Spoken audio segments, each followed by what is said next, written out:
weight enough flex. The live is more than the 6. With the runner, boy, you nigga, no question. You will run a motherfucker high stepping. Hey, you never had a big enough weapon. Motherfucker never learned your lesson. I'm an 88 pack nigga. I'm an 88 pack nigga. I mean, day walker, drink blood, fangs out, full moon, motherfucker change like a hoe, nigga. I'm just a nigga from the hood trying to stack a little cheddar for the money.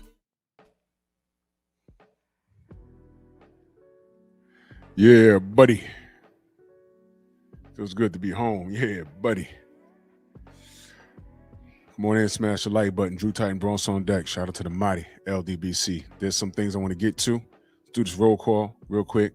One deep. Salute to you, brother. He was chit-chatting with Michael Hunter. He said, I feel like Michael Hunter versus Moses Atuma is going to happen. Maybe. One deep out there putting in work. Salute, man. Bernard Gilbert, Macados, Mac of the South, Shogun. Robert Singleton, Bionic Prince, Delano, Firearm Sniper, Rod Neal, Anwar Willis, K-Rod, my brother BFTB in the building, Hendall, Snoop over there on Rumble, Hassan, Steve Elder Mac, Brooklyn Born, TX Stepper. I'm telling y'all right now, oh shoot. I'm telling y'all right now, let's do this. Paste. That's the Rumble link. It's getting pinned. All right. Y'all already know. When I feel the show's about to go left, I'm putting it over here and I'm putting it on the Painful Excellence podcast. It's pinned. When I feel it's about to go left, what I'm going to do is tell y'all, make the lateral move to Rumble. All right. So we won't be disturbed. Tim Harmon, salute. Louis Henton, salute. You know, we won't get disturbed by Miguel and his antics. And Sensei, what's good, brother? What's happening, man? Great Sunday to everybody. We're coming out of another fascinating weekend of a ton of boxing. Mm-hmm. So much that even some of the stuff that was supposed to take place didn't take place. Boxing is just in a great place. Do you remember we did a show on your Strong House episode one night, and you had one of the guests on? I don't know which fighter it was, but we were talking on the subject of we need more boxing. Yeah. That we weren't getting, you know, and then when we were getting, it was like cards opposite each other and everything. Yeah. Boy, as you say, asking thou shall receive. Man, boxing started this week, you guys, Thursday. Yep. With Aslis Iglesias for the IBF super middleweight title against Pavan Silyagan. And then we went through Friday with Pro Box, had a great card. Then, of course, we had multiple cards on Saturday with the Netflix and another Pro Box show. But a lot of people aren't aware that there was a Triller pay-per-view. And then there was Juan Francisco Estrada fighting in Japan early Saturday morning, like around 4 o'clock in the morning, when he got stopped.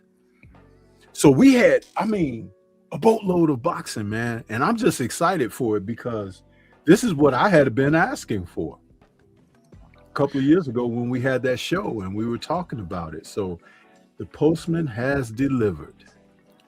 Right. And for y'all that don't know, if you say boxing is dead and it's boring for you right now, that just means your favorite fighter is not doing what you require him to do.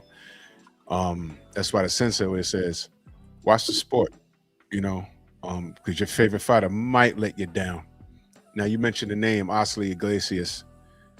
Caught a knockout, caught a body bag a couple of days ago, did he not? He did. And it turned out to be a test for him because the Russian opponent, Silyagan, just didn't lay down. He had to work him through and broke him down, you know. So that was good that we got to see a little bit more of Iglesias because he is an offensive juggernaut. Yeah. But there are going to be some people won't be able to stand up to what he has to offer.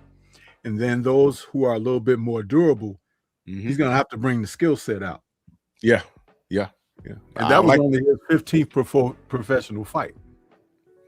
I like what he's bringing so far. So, we got our eye on him. And shout out to our brother Jose Diaz, because he's the one that mentioned his name to me. And I said, let me pay attention. So Iglesias, I got my eye on him. So far, so good. I got my eye on him. Yes, sir. There's a lot of boxing to talk about, but I want to address the nonsense, and it's my job to keep balance, so y'all could see us. I need to keep balance in this realm of boxing. First of all, y'all come on in, smash my like button, share the video, hype the video, and we're gonna keep this true. We had a fight over the weekend with the Michelin man, Tyson Fury, and this Neanderthal, Makhmudov. And I'm not disrespecting him. I'm just saying I'm not impressed. This guy was made to order. We've seen this guy lose to Adji Kabiel, who is the real force at heavyweight, but nobody wants to talk about that. I wonder why. We've been speaking of Adji Kabiel, for a while now, and somehow when I played the audio, when Mauricio Silliman says that Adji Kabiel is perfectly fine being an interim champion, I don't understand how y'all let him get away with things like that. I don't understand why the internet should have been on fire after he said that. But we don't speak up. We're just pro-black, and no, I believe in fairness. Adji Kabiel needs his shot. He needs his position. Check the body of work. Makhmudov got stopped by Kabiel. He didn't stand a chance. Okay, Zhilei Zhang stopped. Okay, what's his name? I'm having a brain fart right now. What's his name? The Cuban Flash got stopped. This guy's on an absolute tear. As a matter of fact, he's so official. When they had him on stage and they had all of Queensberry, Coach, I see you. They had Queensberry fighters all on the stage. You saw Daniel Dubois, Lawrence Okoli. You had all those guys on stage. Why they had Adji Kabiel standing on the opposite stage by himself? Because that man is an absolute terror. And they're downplaying him, and it's not fair. Now, you heard me. I've been saying this for a while now. And he's paying sanctioning fees on an interim belt, and that does not mean he gets a shot at Usyk. Usyk gets to do what he wants. Listen, Usyk, respectfully, beat up Rico. Get out the sport, man. Nobody's going to ask you to do anything. You've done it all. You ducked Deontay. Nobody wants to hear that you did that. But we have receipts. You did do it. But no one's going to hold you accountable for doing it. And they're cool by saying, hey, he beat him anyway. All right, cool. Get out the way, man. Give up that belt so there can be another tournament. And we can see who comes through. Smoke and Talk Podcast. Salute. I was on a podcast with my brother. Go subscribe to Smoke and Talk Podcast. He's a reaction channel. Salute to you. That's my fam. Real Baltimore. That's real Baltimore right there. Salute to you, good brother. So that's my rant about Adji Kabiel. I want to talk about Tyson Fury. As y'all know, I don't like him. So I need you to know that. If you're new here, you're not going to hear me talk this guy up in any positive manner. It has nothing to do with me being a bomb squad. It has nothing to do with that. This guy's a cancer to the sport. This guy's a cheater. He's great friends with a drug trafficking, gun trafficking, human trafficking, Irish mobster who's still at large with a $5 million bounty on his head. That's his best friend. He's no longer allowed on American soil. And ESPN will never tell you that. DAZN doesn't speak on that. Nobody at Ring speaks on that. They just applaud when Fury wags his tongue as he's throwing out a goddamn jab. They never say anything. And when it's a black fighter, if he farts in his locker room, they're going to tell you how stink it was. So don't look for me to say anything positive about Tyson Fury. I can't do it. I mean, speaking of cancer, he could find the cure for cancer. I don't care. I will never credit him for anything in life. I do not like this guy. And the reason why I'm bringing that up is because, well, let me ask y'all in the chat. Can y'all count? Who can count? We have adults in my damn chat. Y'all can all count to 10, right? Can I ask y'all a question? Round one.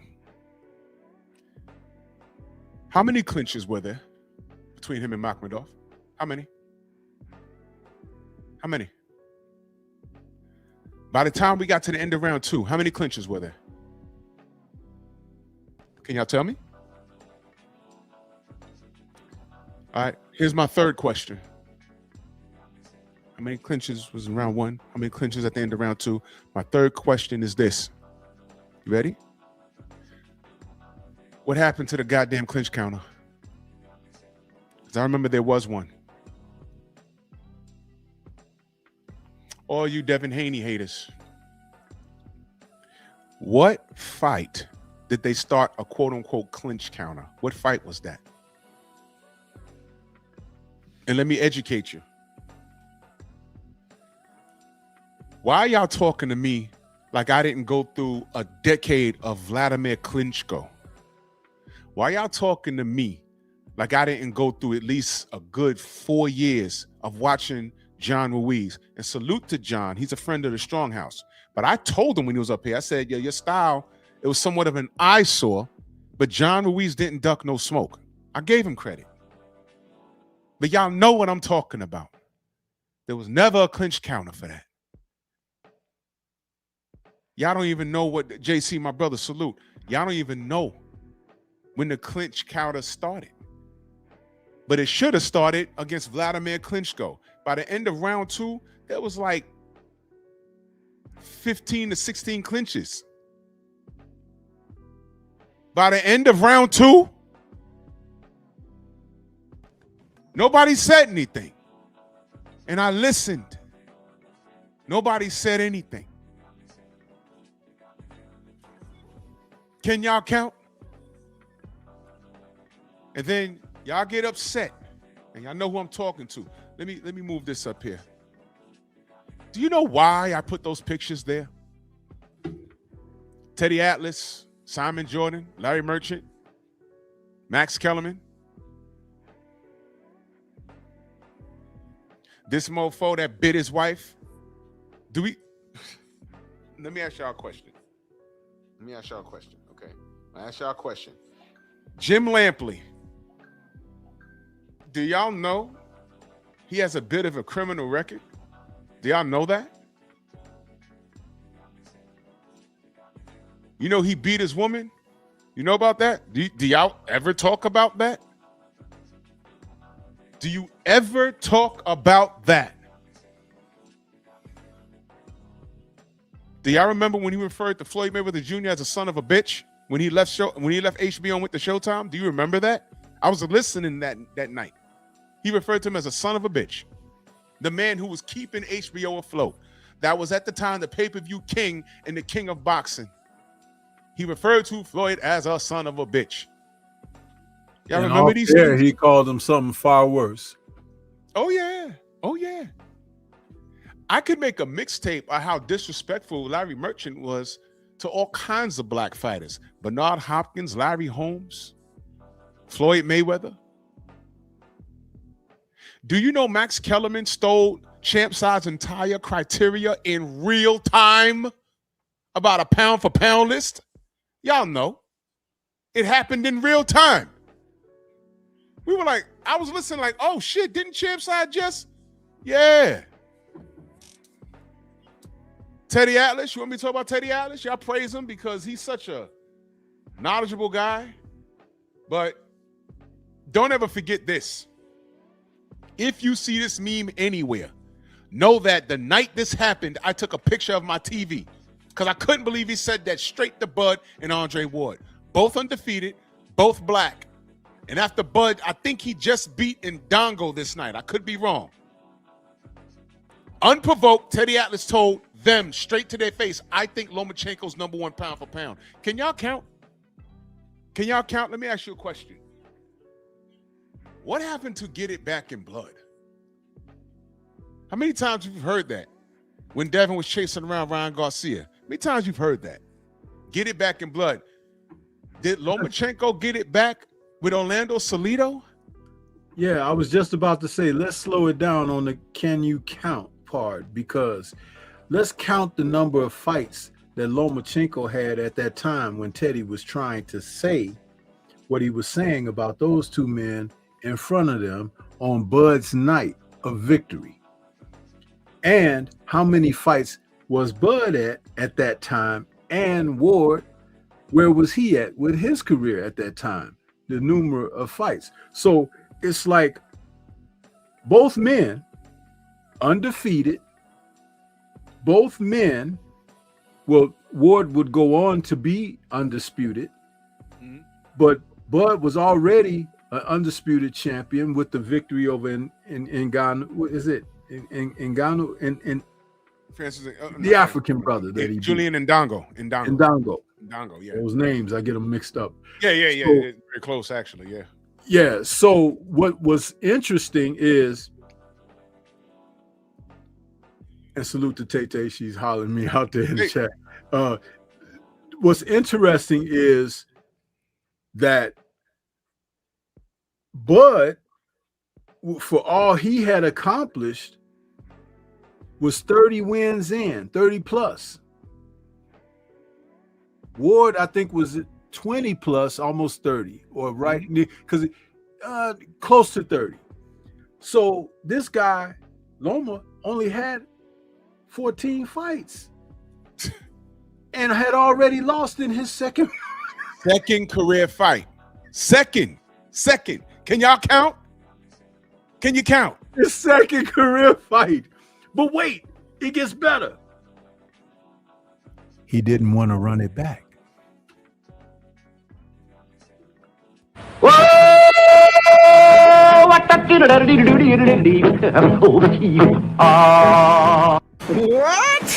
You don't say. Let me ask y'all a question. And salute to my brother Delano. Y'all reading that? Can I ask y'all a question? Which fight, after which fight, what number did they start putting Triple G and Marvin Hagler in the same sentence? Can y'all count? Because I missed it. All I know is I'm watching HBO one day and then I start seeing Marvin Hagler shadow box. I'm like, what are they doing? Wait, whoa. What is, no, he's not that. Whoa, whoa. It's premature. What are you doing? Not yet. What number? At what number did they say, hey, this guy's on Hagler's level? Let me explain something to you. He's not even on Bernard Hopkins' level. How do you leapfrog Bernard Hopkins and go straight to Hagler? Can y'all count? Can y'all count? Now, don't accuse me of being, we making it a black thing. I just opened up the show talking about Adji Cabiel getting robbed of all kinds of, I don't know, what is going on? What is going on? What does he have to do? But never mind that. Let's not forget Jim Lampley's bullshit Gaddy list. Stormy. All right, let's park there for a minute. Bro, let me be very clear. If I'm training a fighter, if I am a fighter, I don't want to be anywhere near anything that is called a Gaddy list. Have y'all watched, and I say this respectfully, have y'all watched Arturo Gaddy? He either won in outstanding fashion because they called him the Blood and Guts Warrior. Why do you think he had that name? Exciting to watch. Why? Because when he lost, did he not lose big? I mean big. Knocked all sideways out. The last fight I saw him on HBO, he had a split in his lip. It looked like a bloody woman's in between. We're still on YouTube, y'all. I don't want to be anywhere near anything that's called a Gaddy list. This is who they want y'all to be. Not a Sweet Pea Whitaker list. A Gaddy list. Gaddy list. Why? Why is Otero popular? And rest in peace to his son, because his son met a similar fate. We ain't gonna talk about that. Something going on. Gaddy list. You're bugging. And y'all listening to these HBO fools? Let me shorten the picture. I put these fools here for a reason. And listen, let's count this. Included in all the effery. Anytime they want to deem these fighters great, who are they always comparing them to? A black fighter to dethrone. You know, Triple Why G. Why they don't go back to the old Italian and Jewish and Irish fighters of yore? Because they were great fighters. But why are they always trying to put them over the great black fighters? Stormy, what black fighter in history was ever compared to Rocky Marciano? I'll wait. Anyone? I don't recall. I'm asking because I don't know. I can't think of one. It's always been Ali, Joe Louis, Hank Armstrong, Ray Robinson. I've never heard of a fighter get compared to Rocky Marciano. It's never happened. But I'll tell you what did happen. When Ivory Holmes was so fed up with the disrespect and he said Rocky couldn't hold my jock strap. Oh, man. The world cracked in half, didn't it? The world broke in half. Dragons were resurrected. World War III almost commenced. I think that was the start of Osama bin Laden. You'd have thought that was Larry Holmes' fault. Unbelievable. Hold on. Wild stuff. Wild stuff. And I'm just asking the question, y'all. If there was any fighter in this era that was ever compared to any white fighter, just let me know. I've never seen it. I've never seen it. And I'm bringing all of this up for a reason, because I'm going to reveal to y'all a conversation that I had with somebody. Just let me know. But let's talk about y'all remember Big Hero 6, that movie? It's Tyson Fury, the Michelin Man. He's the first fighter that I've ever seen to grow titties on his hips. Never seen anything like this. This is like amazing stuff. I'm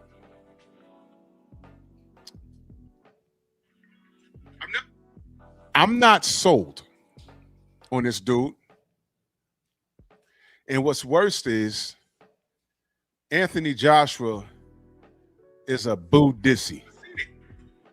But let's not make this about AJ. I'll dedicate a day to him some other time.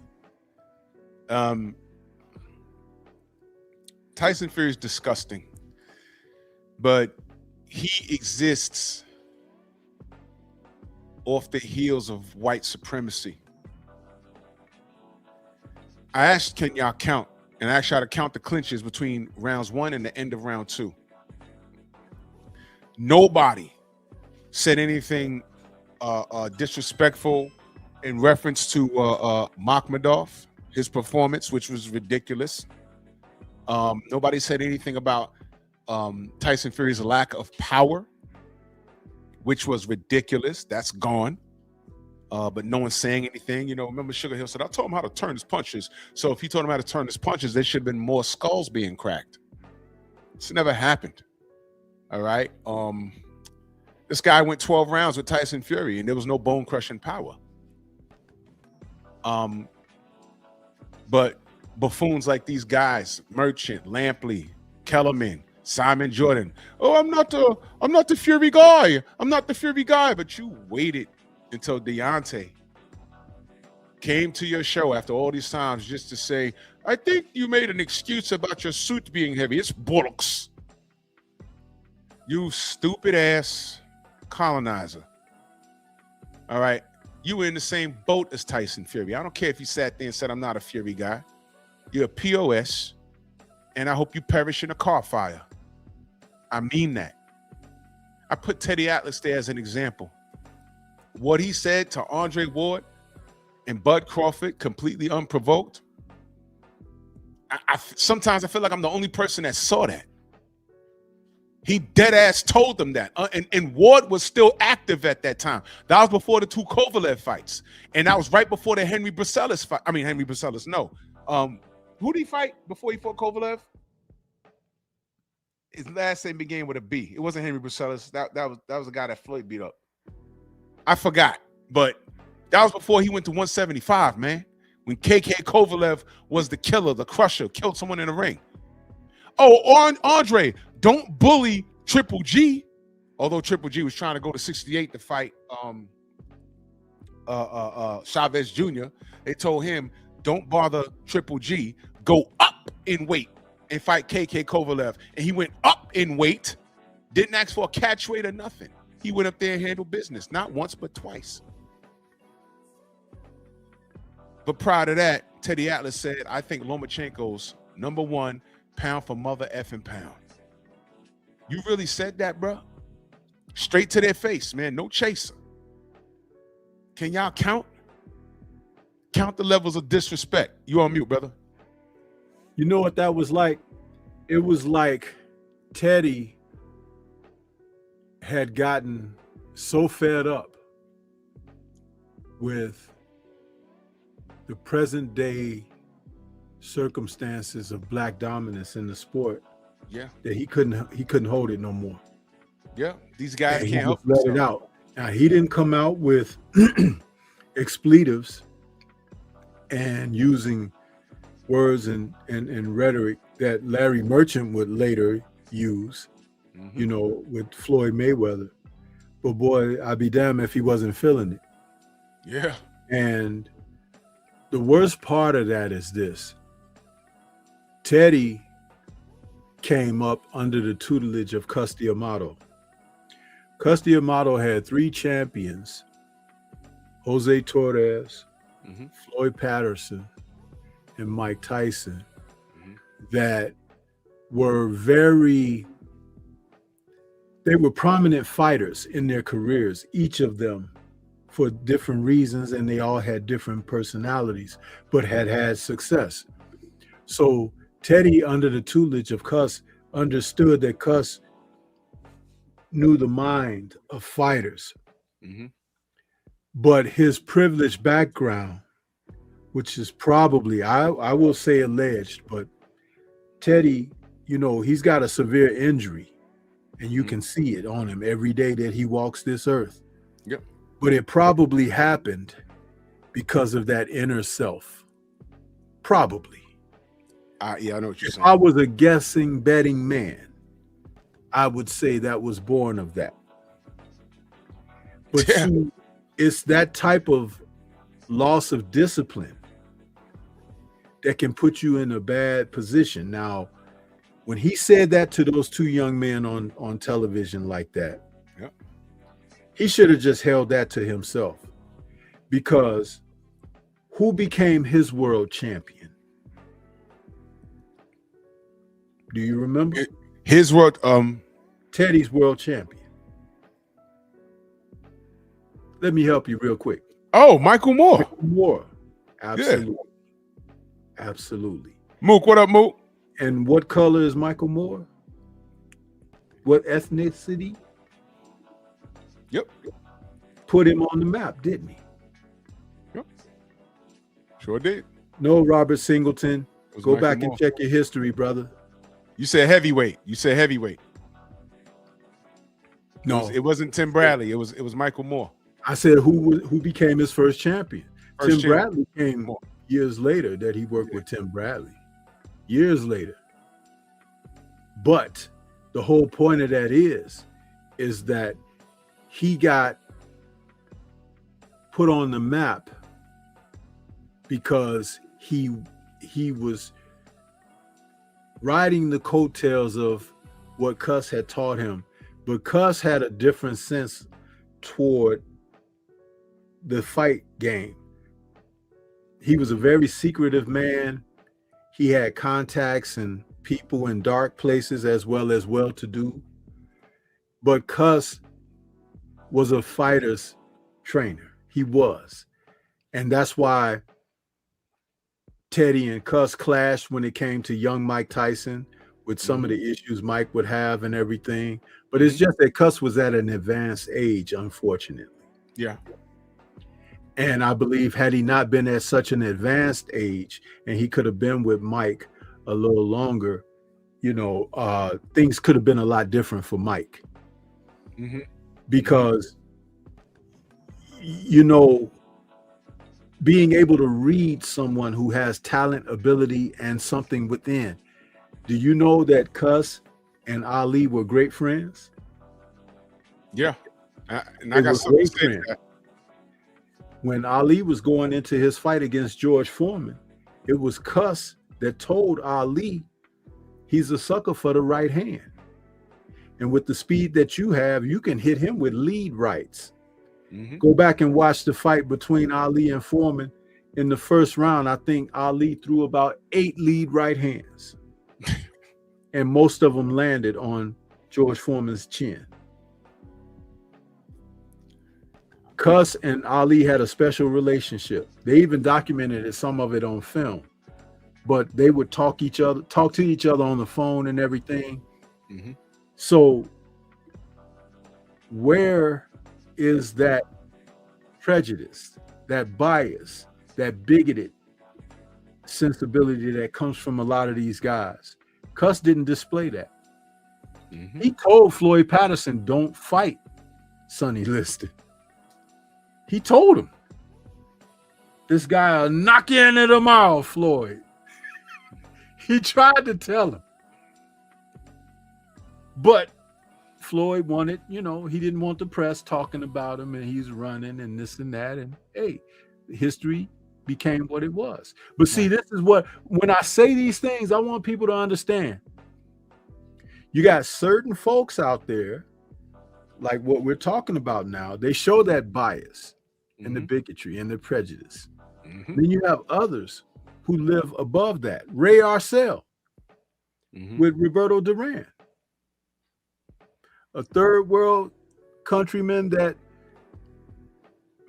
Arcel came across his path and he resurrected Arcel's life and career because he had run afoul of some bad folks and he couldn't make money off of boxing anymore as one of the best trainers of his era, Ray Arcel. But when he found Duran, he was like, man, I got to train this kid. He's great, you know? And basically, Duran took care of Arcel because he couldn't make the money the correct way because of the interference that was run by people who was trying to run him away from the sport. Right. So, you know, when you talk about bias, prejudice, and bigotry in boxing, there are a number of fighters who have been, that's why it's so disappointing for Teddy, you know, when you saw him behave like that. And then later, when he's talking to Tim Bradley on television and pat him on the head like a dog. Pat him on the head like a dog. You see, you pick shit up like that. I picked it up immediately, bro. Do you remember, Stormy, when he flipped on Big George at a press conference and he literally shoved him? I'm like, he got to know George would get up and knock him in the next week, but he did it. He didn't believe that George was the man that he had become. You know, he tried, especially when it led up to the fight between Mora and George, because that's when he was training Michael. And he was like, you're a con man, you're a con man. But George had really become who he had become. That's right. You know, 10 years away from the sport, totally humbled, came back for the most positive of reasons to get money for his church. That's it. You know, George had take it as far as it was. And people can become different like that. Yeah. You know, And that doesn't mean that you can't bring some old George out of him, but you have to press and prod and do things. But during that whole time, George was like, you know, and do you know George even showed it to a different extent in his later years, shortly before he passed away. You know, George, when he found out that his power was still there and he could really, the realization that he would become heavyweight champion was there, and before him, he started calling for Mike Tyson. He did. We want Tyson. We want Tyson. He was calling for him. In his later years, shortly before passing, he said, "Oh no, I didn't really want to fight Mike Tyson." You know, he was like, "What would I do in there against Mike Tyson?" Do you see the humbleness? Yeah. Because he did want Tyson. He did, and he would have smoked him. But again, George, being classy, went out classy. Sure did. And that's what these young people today need to recognize and realize when someone like myself or you, and we're on here and we're talking about these things, and you put it all together so you have a solid foundation to stand upon when you hear we speak on what we speak on. Let me read you something. A man who views the world the same at 50 as he did at 20 has wasted 30 years of his life. Muhammad Ali. This fella, Asaf B4G, wrote in my comment section on my other channel, Wilder doesn't have the brain power or vocabulary to express his thoughts coherently, so he resorted to an emotional outburst when he found himself in a verbal sparring match with Simon Jordan. This man has an avatar of Muhammad Ali dropping the gym. Asaf, capital A, capital S, A, lowercase AV. You need to change your avatar and just put a penis there. Because you're a dick. You're a dick, and that's why I blocked you. First and foremost, you need to understand where you are. I don't tolerate any Deontay Wilder disrespect on my channel at all. At all. For you to come in here, and I bet you you're black doing that. There's nothing but monkeys that talk like that. And you're probably British. You're probably British, and you're a knuckle dragging, big lip monkey. I bet you. I bet you. How are you gonna have an avatar of Ali dropping the gym and then talk crazy about Deontay Wilder? Did you watch it? Did you understand why Wilder said why he got angry? Talking race, especially. First of all, let me just say this about that. Wilder told the man directly, I don't want to talk about that. We're here to talk about Chisora and I. Chisora's just sitting a couple of feet from him. Yeah. And Simon Jordan got disrespectful. See, don't rule that out. What's the guy's name? Asaf. Yeah. Asaf. Yeah. Sad ass. You don't rule out where the disrespect came from. See, if you're somewhere and someone says something to you and you say, "Hey man, no problem, it is what it is," and then they get disrespectful with you, then it's time to put them in their place. And how you put them in their place, they don't get to choose that. That's right. Because they went there where you didn't want to go. So now if you drag them down into the depths of a hell that they can't exist in, whose fault is that? Doesn't it always come back to a word that I use on my channel 1000% of the time? Accountability. So why don't you take your butt somewhere and find some? And as Drew suggested, get Ali the hell off of your avatar. It's disgusting, bro. That's disgusting. And I know you're a black person with that. I know you're a black person. That's why I blocked you. Because you're disgusting. I saw what you wrote. But I made sure I went to your channel, and you, of all things, you have an Ali avatar.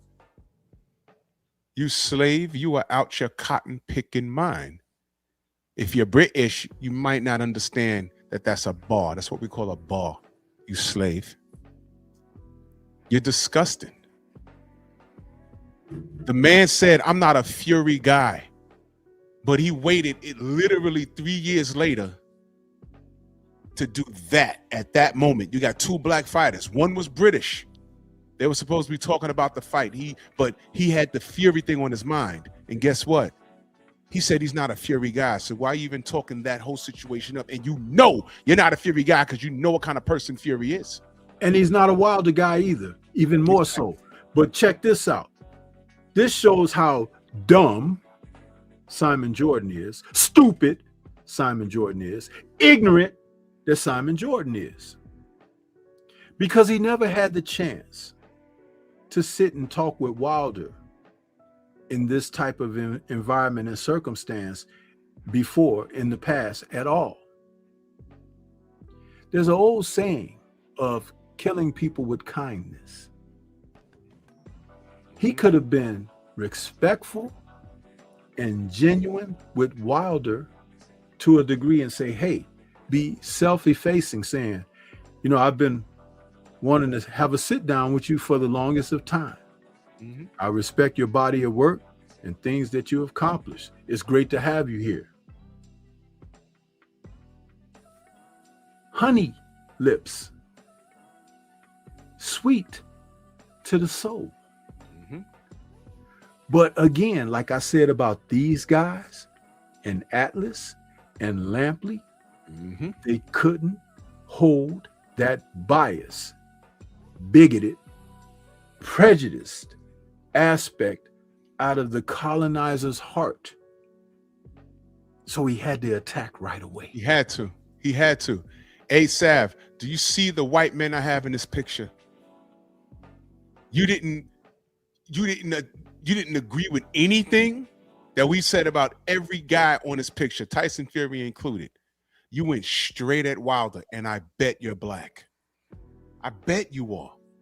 Because this is what you big lip knuckle dragging chimpanzees do. This is why. And I don't respect you. And this is why I do what I do, which brings me to this. So now that we know that y'all can't count, I'm not talking about y'all in the chat, I'm talking about y'all, the media personnel. Now that we know that y'all can't count and y'all are insanely biased, let's go to my conversation I had. I was in the airport. And I normally don't read my comments unless they come in abundance, like this dude. All right. This guy named NoY_Vil. Now, y'all know I was critiquing Boots. Let me ask y'all a question. Did I ever say Boots was trash? No. I like Boots. What is my problem with Boots?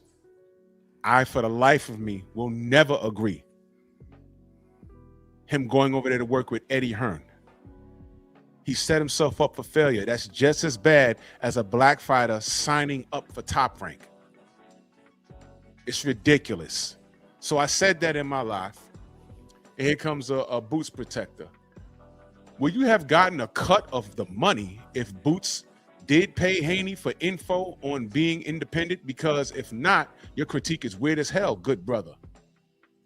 This is what he says to me. Now, I've said this on numerous occasions. A lot of you fighters, y'all walk around here and y'all smell the nuts of the colonizers.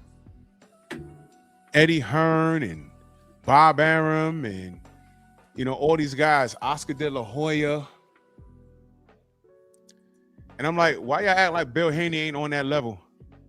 And all I said was, I would prefer that any one of these guys to reach out to Bill and say, hey, man, put me up on game, Bill. Put me up on game. I see what you're doing with your son. Put me up on game. How do I be independent? Right? Because I don't want to rock with these guys. I see what they're not doing with black fighters. I seen how Eddie Hearn signed King Kong Ortiz to shelve him. I see how Eddie Hearn made AJ sign a lifetime contract, and we don't know what the hell that's about. Eddie Hearn is the worst matchmaker I've ever seen. Check the references, man. How many fighters he had on his roster that got beat in fights that weren't supposed to get beaten in? and Boots took his ass over there. So what I speak about Boots is concern. So let me tell you my response to know why _Ville. I said Boots made a horrible business decision. I want what's best for the brother, when clearly Hearn does not.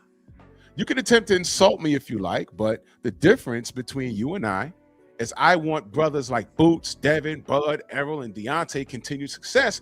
And my opinion on Boots is out of concern, not hate.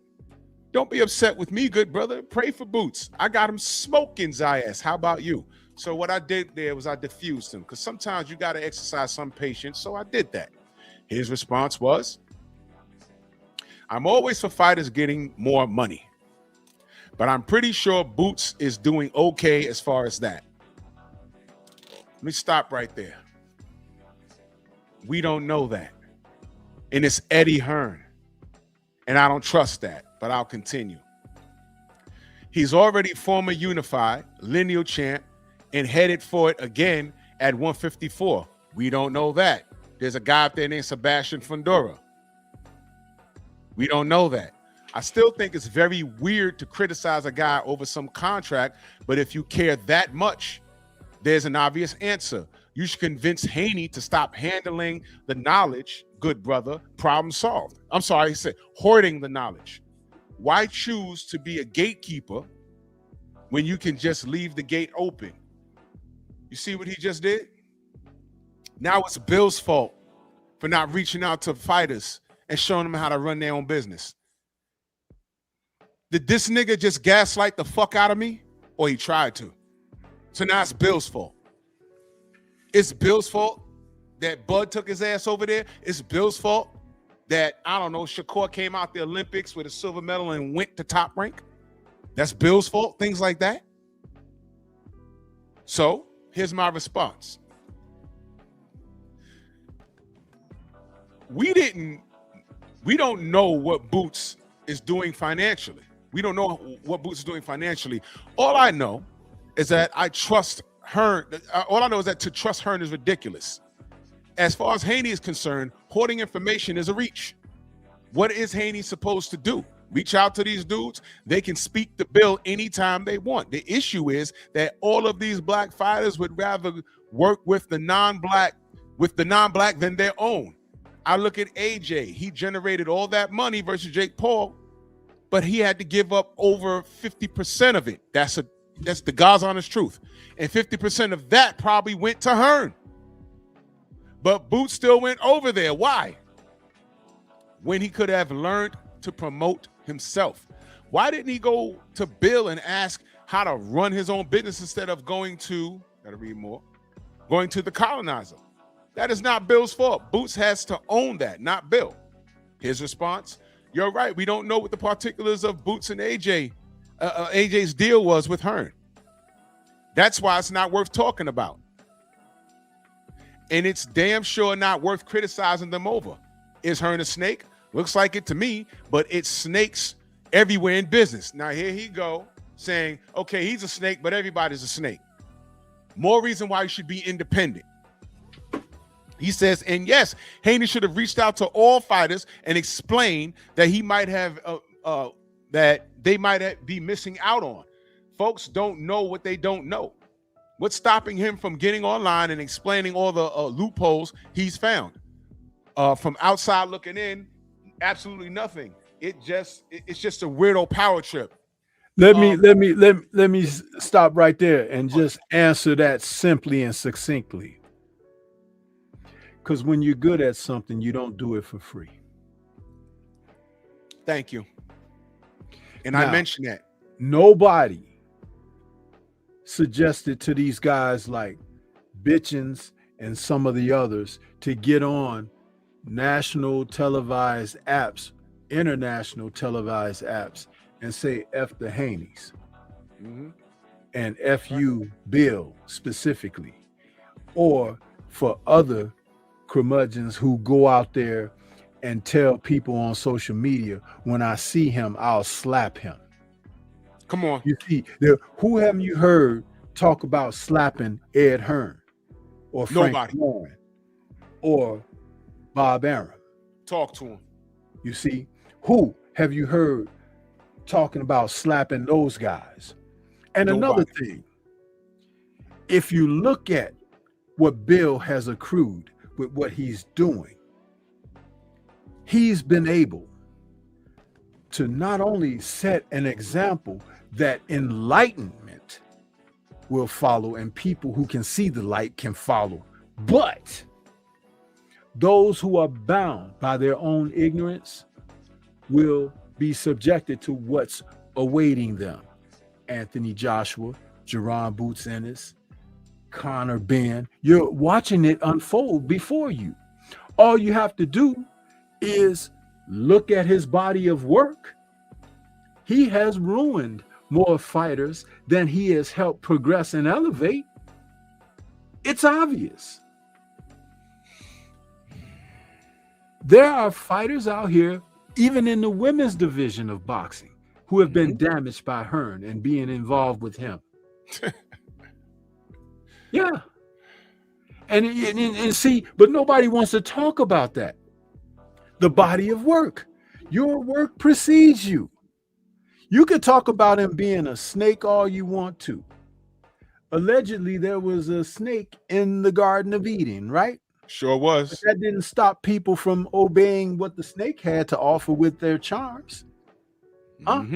So, in saying this, Bill was there. It's not a two-way street in business. When you need an attorney, does the attorney come knocking on your door? Oh, come on, Stormy. Now you preaching. You have to seek, research, look up, see what their track record is, how they, especially specific to your case. Hearn has taken Boots away from his birthright in boxing, which was to be the next undisputed champion at welterweight. Here we go. Hearn talked him out of it. That was his goal, his objective. And from day one, when they got together, he was somewhere telling the media and the scribes that I want to be the man. I'm my weight is good. I can do this, blah, blah, blah. Hearn is like, we're going to see who we can test at 154. You know, they on a different page.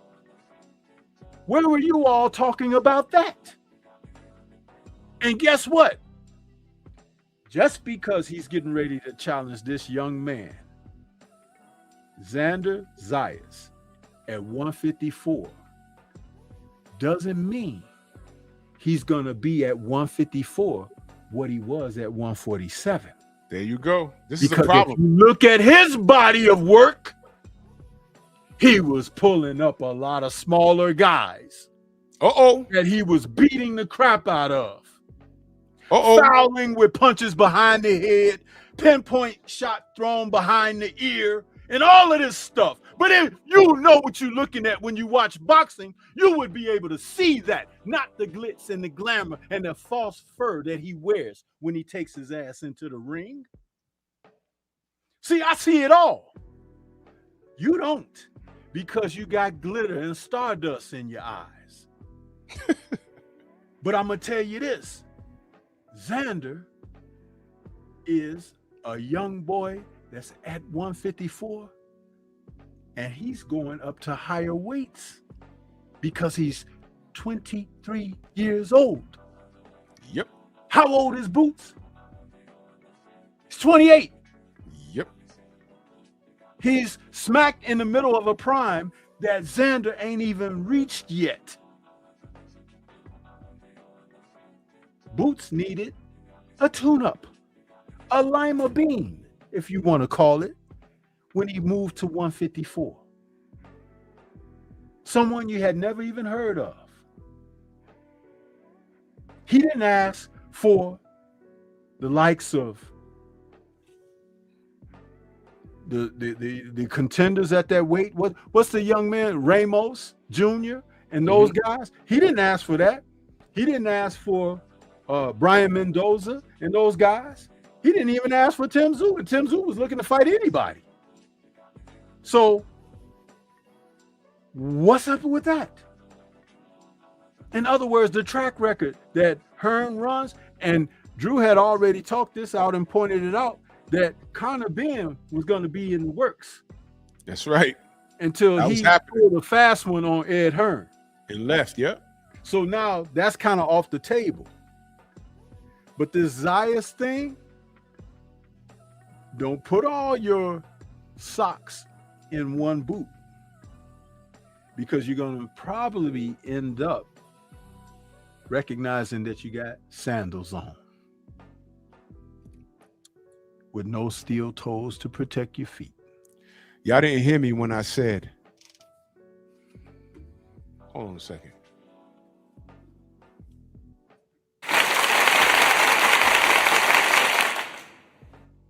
Young Lion in the building, 503 Line. Go subscribe to my family. Salute. Y'all didn't hear me say that Eddie Hearn is a horrible matchmaker, right? And I want y'all to consider this. I want Boots' continued success. Him versus Devin Haney at 47 was continued success. But now he's up at 54. And I don't care what y'all say. He could go in there and smoke Zayas. He could. But it's boxing, y'all. We thought Mike Tyson was going to smoke Buster Douglas, didn't we? We thought Roy Jones was going to smoke Antonio Tarver in a rematch, didn't we? And I can go on and on and on. Didn't we? And I just said, Hearn is a horrible matchmaker. Now he's going up there. He could take 2 belts from Xander Zayas. Or not. And if he gets past Zayas, you know they're going to throw Fundora at him. All of a sudden, the Haney fight looks a little more safer for you, right? But y'all don't play it safe, right? Okay, remember you said that. Let me go back to what this dude was typing at me. I said, hold up, how is it Haney's fault for not reaching out when all you hear is negative from people who look just like him?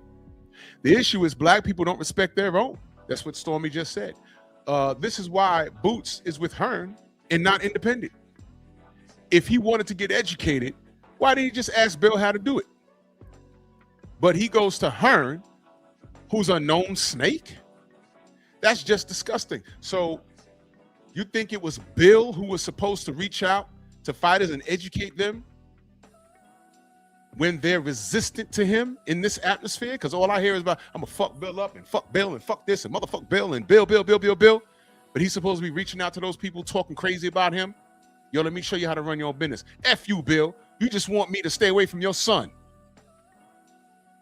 I said, you know what? This is a topic to discuss. I will do it on my stream and I will want you to join. Now, here we go. So I extended an olive branch to him because I wanted him to pull up. He says, I think you're starting to splinter into things that don't matter like that. So now he done talked to me all this time, and now he's saying these things don't matter. To your nobody likes Haney point, if people don't seem to like him, maybe he's a little awkward and aggressive or too aggressive. You hear this dude? This dude's talking more and more. I think he's raised by a single mom. I wouldn't know, and I low-key don't care. Of course, this is a Boots fan. This guy's from Philly. And I'm not putting it on the city of Philly, but you're capping for Boots a little too much. Because I'm talking about something that eclipses Boots. I want Boots' continued success, and being with Hearn, who's a horrible matchmaker and doesn't have his best interests in mind, that's my concern. He says, even if it's possible to find him unlikable, he can still be very useful to those same folks if he chooses. So now all of this is Bill's fault, right? Back to the gatekeeper point. If the man wants to help any fighter become more independent, he can always just reach out and help. Again, now it's Bill's fault, right? Or, like I already said, just post it online. This dude is crazy. It ain't hard. I gotta be, what do you say?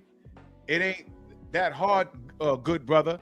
I did notice that you skipped that part. Now, will I be debuting, what he says, on your channel over Haney, the gatekeeper convo? So now he's insulting me and insulting Devin or Bill. No, that makes no sense. I gotta be on my own platform before I'm anywhere else. Maybe down the road, good brother, it's chicken wraps. So I responded to him. I said, cool, we'll discuss it. I will drop the link. and we can have a conversation. You're way off, but I will give you the space and opportunity to prove your point. You sound like an articulate hater, an unconditional Boots fanatic, which makes you a Hearn apologist by default, which is a recipe for disaster. Stand on your square and let's talk about it tomorrow. Either way, I'll help you become internet famous by posting this entire discussion. Boots has zero accountability and somehow it's DHP's fault. Laughing emoji. Enjoy the chicken wraps because it speaks volumes about your lack of heart. Like everyone on Devin's list, which includes Boots. Shots fired. Now, I said all that to say this. What's your name? No why _Ville. You're not blocked. Make yourself known right now. Because I want to talk to you. Or is it chicken wraps? Isn't chicken wraps like Boots? Because Boots was supposed to stay at 47 and fight Devin. Now, I gave him a lot of leeway. And I kind of like put it on Eddie Hearn and say, yeah, you know, Eddie just took him out of that, whatever. But Boots said he wanted to be undisputed at welterweight until Devin got there. Boots was supposed to fight Brian Norman Jr. and what happened? Did Devin not come up to 47 and take care of that work for him? So why did Boots leave?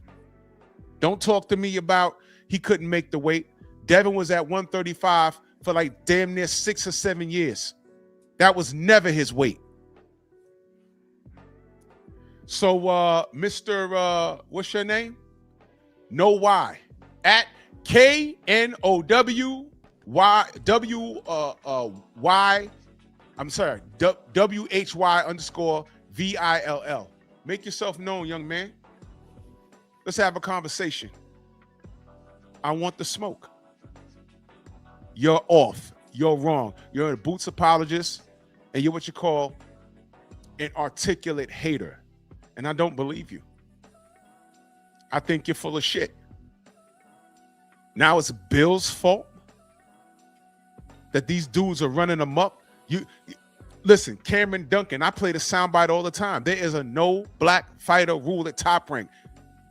Where did Shakur go? Right out the Olympics? You look at Eddie Hearn's track record. Why is Boots over there? And that's Bill's fault. Put it online. Rules of the game by Bill Haney. Meanwhile, everyone's somebody gonna slap Bill Haney. I'm gonna do this. I'm gonna do that. Nobody said, I'm gonna fuck Eddie Hearn up when I see him. I'm gonna slap Bob Arum when I see him. I'm gonna punch Oscar De La Hoya. You ain't gonna do that. You know why? Say what you want, but Oscar will punch you back. So I know you're gonna, Bernard Hopkins, same thing. Those guys are retired fighters, Hall of Fame fighters. So you ain't gonna do that. Frank Warren, anyone? You ain't gonna hit him? But Bill, you're gonna do this and do that and do this and do that and do this and do that. So young man, make yourself known. You're not blocked. I left you unblocked for a reason. Now, when this live goes up, if you comment, I'm blocking you because you're a coward. I want that smoke. There's 110 people in here. Smash my like button. We got about another 20 minutes. Take y'all ass to Rumble right now. Because now I'm about to take the gloves off. We're ending it on YouTube. We're going to Rumble right now. The link is pinned. The link is pinned. Go to Rumble now. Go to Rumble, not now, but right now. Go to Rumble now. The link is pinned at the Painful Excellence podcast, and it's pinned on Drew Titan LLC. Go to Rumble right now.